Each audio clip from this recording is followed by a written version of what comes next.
In the small town of Maplewood, everyone knew Mr. Thompson. He wasn't just any teacher, he was the kind of teacher who made a difference. Known for his kindness and dedication, he had taught at Maplewood High School for over 30 years. Mr. Thompson was famous for his creative lessons, but even more, he was loved because he truly cared for his students. He had a way of making everyone feel special, and his students knew he believed in them, no matter their grades or backgrounds. Every day after school, Mr. Thompson stayed late, helping students who struggled with their homework or just needed someone to talk to. He was the kind of teacher who would give his time, his energy, and sometimes even his money to make sure his students succeeded. But there was one mystery about him that puzzled everyone.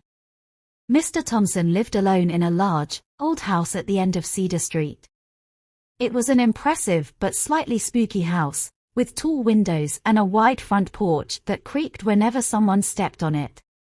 The house had been in his family for generations, and he lived there since his parents passed away.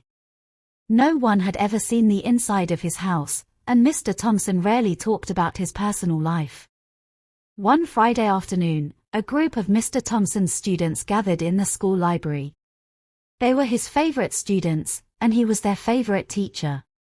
The group included Lisa, a curious and clever girl who loved mysteries, James, a tall boy with a quick wit and a fearless nature, Sarah, quiet but observant, and Ryan, who had a knack for solving puzzles. "Has anyone ever been to Mr. Thompson's house?"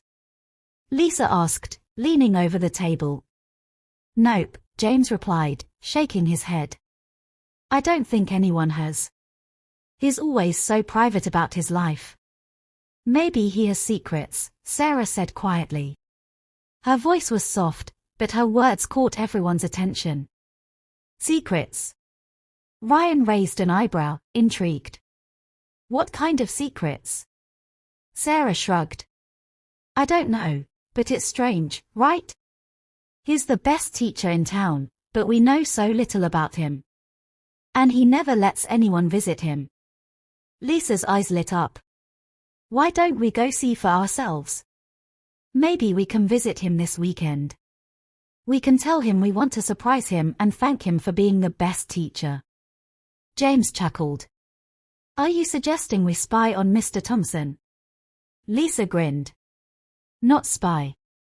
Just investigate." After a bit of convincing, everyone agreed. The plan was set. The next day, Saturday afternoon, the group would walk to Mr. Thompson's house, knock on his door, and see if he would invite them in. The next day, as planned, the four friends made their way to Cedar Street. Mr. Thompson's house looked even more imposing up close, with ivy crawling up its walls and shadows cast by the tall trees surrounding it. They knocked on the door, their hearts racing. After a few moments, Mr. Thompson opened the door, looking surprised to see them. "Hello, Mr. Thompson," Lisa said brightly. "We wanted to visit you and thank you for being such a great teacher. We thought we'd surprise you." Mr. Thompson smiled, though there was a hint of hesitation in his eyes. "Thank you, kids. That's very thoughtful. But I wasn't expecting visitors." James quickly added, "We won't stay long. Just wanted to say hi and maybe get a tour of your amazing house." Mr. Thompson's face softened, and he chuckled. All right. Just for a little while."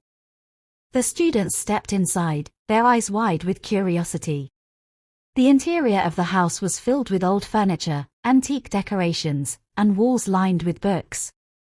It was beautiful but dark, with thick curtains blocking out most of the sunlight. The house smelled faintly of old paper and wood polish.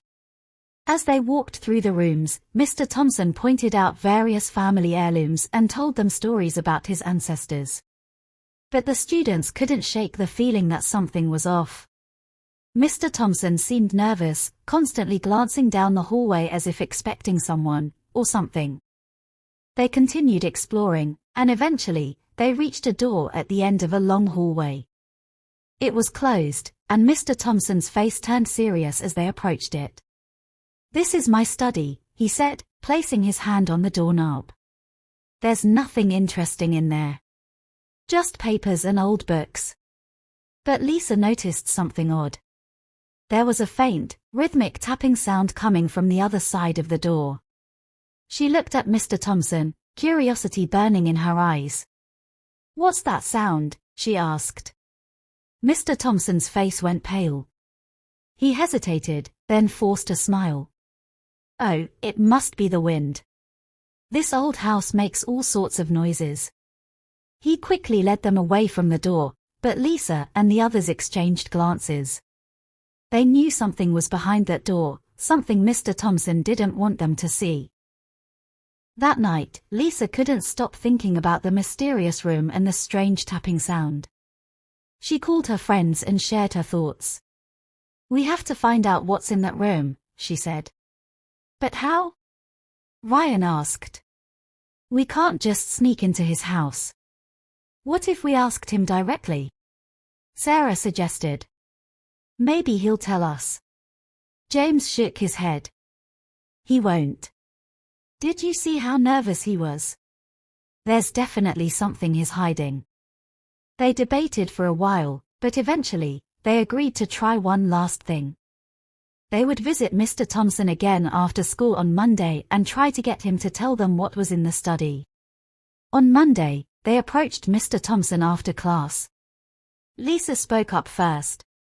"Mr. Thompson, we're sorry if we made you uncomfortable on Saturday. But we couldn't help but wonder, what's in that room at the end of the hall?" Mr. Thompson looked at them with a mix of sadness and worry. "It's complicated," he said softly. "Some things are best left alone." "Please, Mr. Thompson," Sarah pleaded. "We care about you. We just want to understand." He sighed, and after a long pause, he finally spoke. "All right. I suppose you deserve to know." He led them to his classroom and sat down, looking weary. "That room holds memories," he began. "Memories of someone very important to me, my daughter." The students gasped. None of them had known that Mr. Thompson had a daughter. "Her name was Emily," he continued, his voice thick with emotion. "She was a bright, wonderful girl. But she disappeared many years ago, right in this very town. No one ever found her." A heavy silence fell over the room.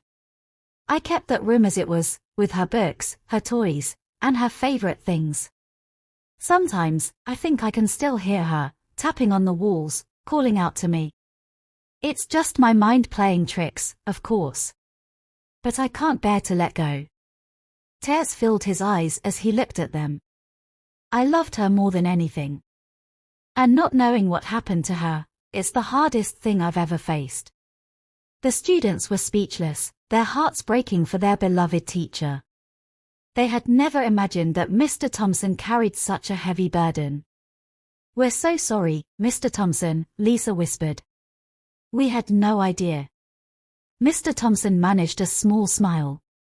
"Thank you. You're good kids. And maybe it's time I shared this part of my life with someone. Keeping it a secret hasn't made it any easier." He looked at each of them with gratitude. "You've all reminded me that even in the darkest times, there's still kindness in the world." From that day on, Mr. Thompson opened up more to his students. He shared stories about Emily, her laughter, her dreams, and how she brought joy to everyone around her. The students grew closer to him, understanding him in a way they hadn't before. Mr. Thompson never found out what happened to Emily, but he found peace in the love and support of his students. And they, in turn, learned a valuable lesson, that even the strongest people sometimes carry invisible wounds. They realized that Mr. Thompson was not just the best teacher because of his lessons, but because of his kindness, resilience, and the love he showed to everyone around him. In the end, the mystery of Mr. Thompson's life brought them all closer, and they became like a family bound by empathy, understanding, and the shared memory of a girl who had once been the light of their beloved teacher's life.